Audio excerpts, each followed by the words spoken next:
संत लूकस के अनुसार आज का पवित्र सुसमाचार, अध्याय 10 वचन संख्याएं 25 से 37 तक।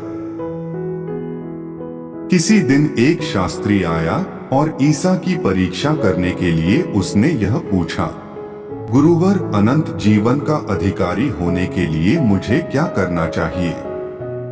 ईसा ने उससे कहा, संहिता में क्या लिखा है, तुम उसमें क्या पढ़ते हो?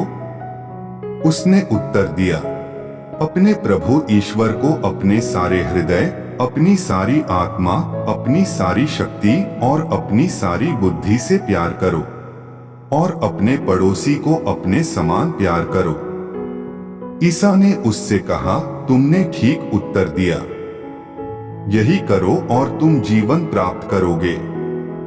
इस पर उसने अपने प्रश्न की सार्थकता दिखलाने के लिए ईसा से कहा, लेकिन मेरा पड़ोसी कौन है?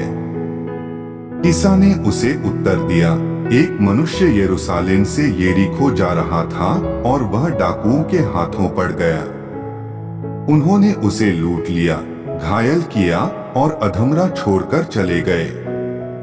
संयोग से एक याजक उसी राह से जा रहा था और उसे देखकर कतराकर चला गया। इसी प्रकार वहां एक लेवी आया और उसे देखकर वह भी कतराकर चला गया। इसके बाद वहां एक समारी यात्री आया और उसे देखकर उसको तरस हो आया। वह उसके पास गया और उसने उसके घावों पर तेल और अंगूरी डालकर पट्टी बांधी। तब वह उसे अपनी ही सवारी पर बैठाकर एक सराय ले गया और उसने उसकी सेवा शुश्रूषा की। दूसरे दिन उसने 2 दीनार निकालकर मालिक को दिए और उससे कहा, आप इसकी सेवा शुश्रूषा करें। यदि कुछ और खर्च हो जाए तो मैं लौटते समय आपको चुका दूंगा। तुम्हारी राय में उन तीनों में कौन डाकुओं के हाथों पड़े उस मनुष्य का पड़ोसी निकला?